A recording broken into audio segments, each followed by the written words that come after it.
مجھ سے ایک صاحب نے مشورہ کیا کہ میں فلاں ملک میں جانا چاہتا ہوں علم سیکھنے کے لیے. میں نے کہا کوئی تیرے ملک میں علم علماء ختم ہو گئے؟ بجائے ان کو یہاں لانے کے تو وہاں جا رہا. بجائے ان کو یہاں لانے کے تو یہاں سے چھوڑ کے وہاں جا رہا ہے. ہاں تو وہاں کے عوام کو سکھانے کے لیے جائے تو میں اجازت دے دوں گا، باقی تو سیکھنے کے لیے وہاں جائے یہاں سے چھوڑ کر. اللہ رب العزت نے اتنی بڑی امانت اور اتنی بڑی اللہ نے بڑا فضل فرمایا اس ملک پر، علم العلماء. یہاں کا علم قدیم ہے. اس قدامت کا تعلق یہ ہے کہ باہر والوں کو کہ یہاں علم سیکھنے کے لیے. تو ہم نے عرض کیا کہ علم تو نقل و حرکت کے ساتھ ہے، امت تک اس علم کو پہنچاؤ، یہ امت کی امانت ہے. اور پھر میں عرض کروں گا کہ معاش کے ارادے سے مت کرو. اگر اس سے معاش کے ارادے کیا تو علم محدود ہو جائے گا، ایک نقصان. اور دوسری بات یہ ہے کہ برکتیں اٹھا لی جائیں گی. اس لیے کہ بے برکتی کا سب سے بڑا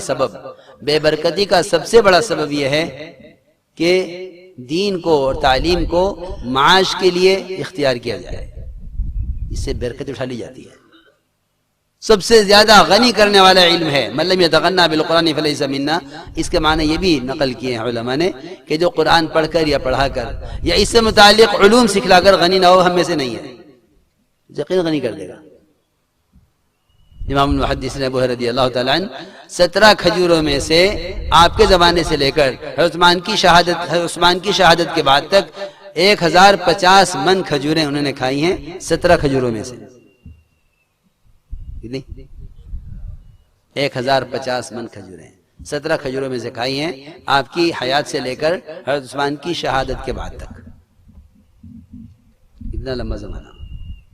کتنے دور؟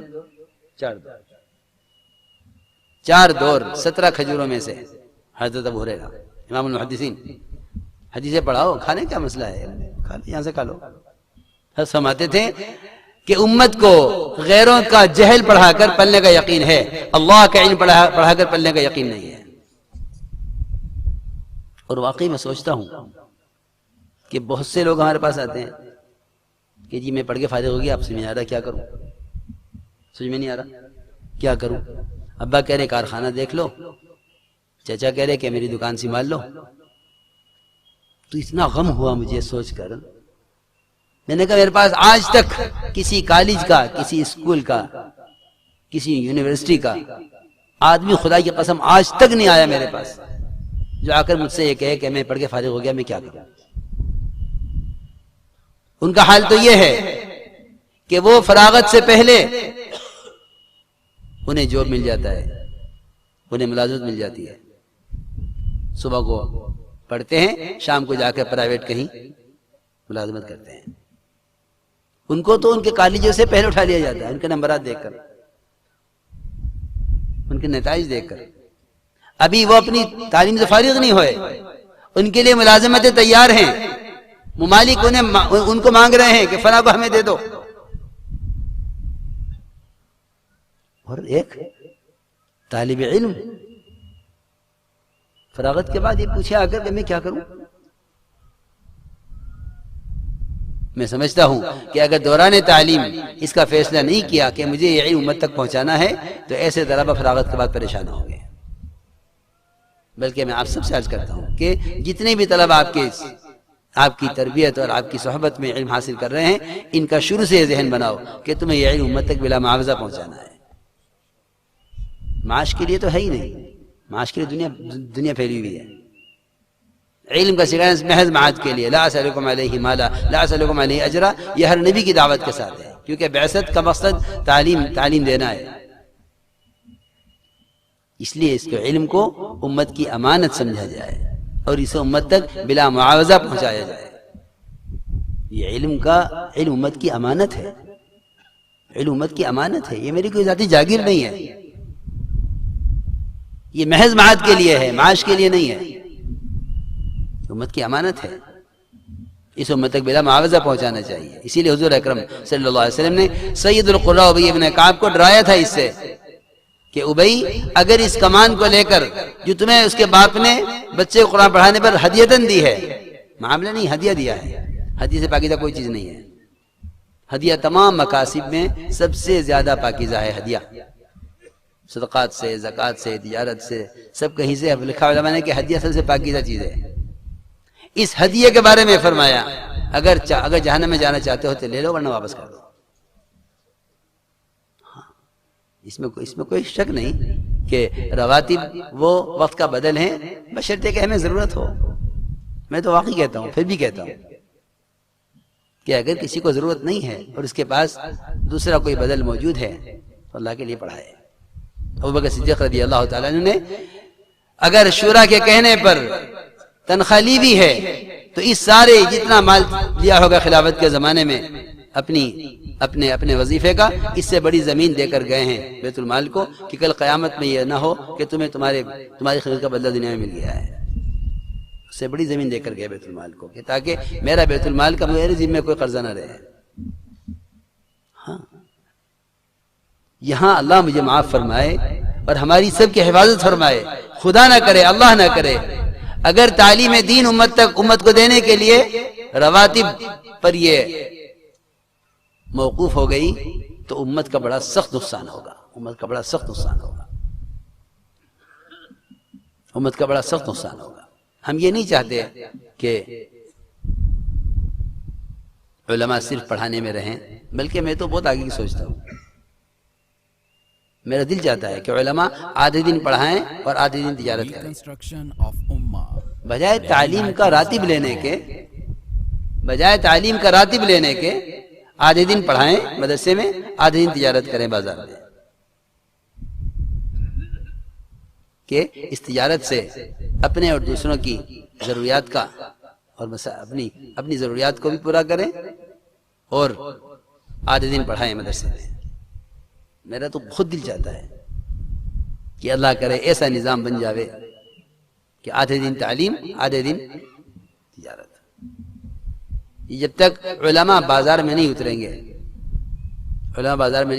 اور علماء جتنے بھی دنیا کے شعبے ہیں، سیاست میں، حکومت میں، بینکوں میں، مختلف قسم کی عدالتوں میں، دنیا کے تمام تر شعبوں میں، دفاتر میں، جتنا بھی ان کا نظام معاش ہے، جب تک علماء اس نظام معاش میں عملی طور پر دخیل نہیں ہوں گے، اس وقت تک یہ نظام خدا کی قسم کبھی درست نہیں ہو سکتا۔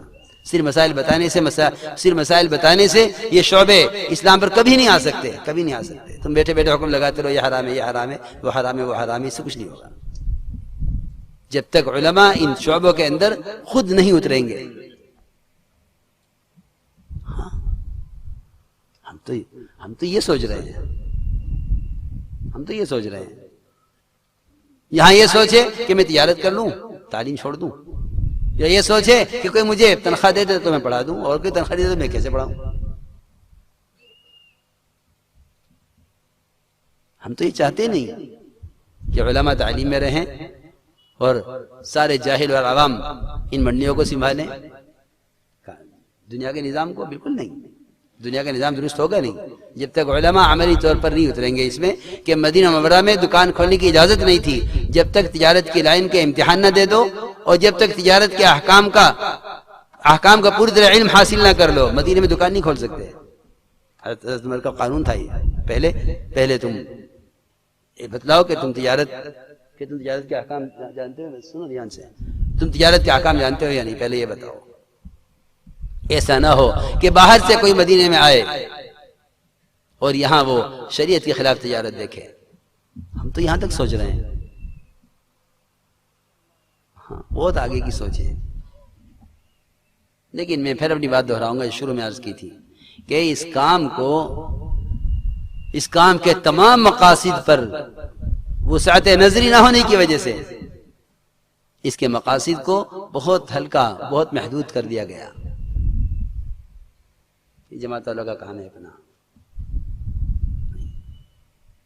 اس لیے آپ حضرات سے درخواست ہے کہ آپ ورثۃ الانبیاء ہیں، آپ کے پاس امت کی امانت ہے، اسے امت تک پہنچانا ہے، اور پہنچانے کا جو میں شروع عرض کر رہا ہوں کہ نقل و حرکت ہی اصل سنت ہے، نقل و حرکت اصل سنت ہے. ہاں جو طلب لے کر آئیں ان کی طلب کا پورا کرنا بھی ضروری ہے.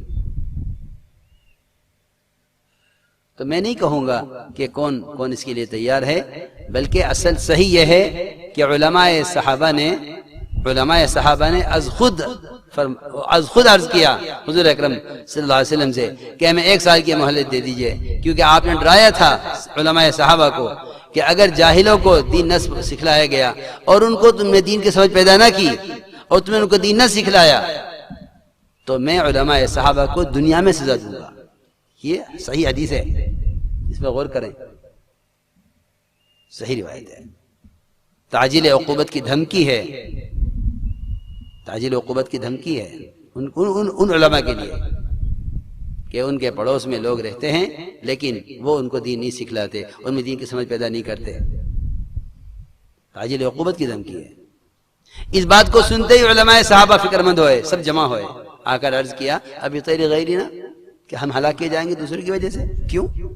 وہ سیکھتے نہیں آگے ہم سے، ہم تو بیٹھے سکھلانے کے لیے، وہ آتے ہی نہیں ہیں. ہاں یہی ہے، ہم کیوں ہلاک کیے جائیں گے ان کی وجہ سے؟ ہم تیار ہیں سکھلانے کے لیے، وہ سیکھتے نہیں ہیں. آپ نے ایک مرتبہ بھی یہ نہیں فرمایا کہ اگر وہ نہیں سیکھنے آتے تو تمہاری کوئی غلطی نہیں ہے، تم تو بیٹھے رہو. میں نہیں، تم جا کر سکھلاؤ. عرض کیا 1 سال کا موقع دے دیجئے، 1 سال کا موقع.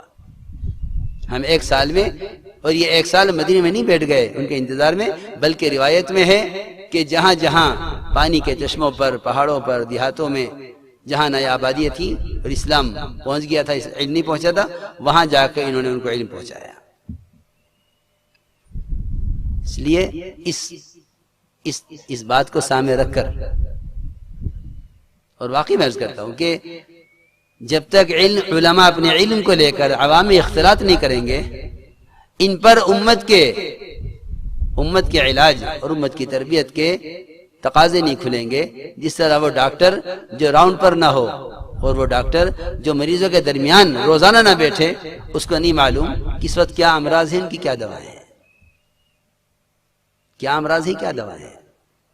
جو ڈاکٹر راؤنڈ پر ہوتے ہیں وہ آنکھ بند کر کے بتا دیں گے اس مریض کے لیے دوا ہے فوراً.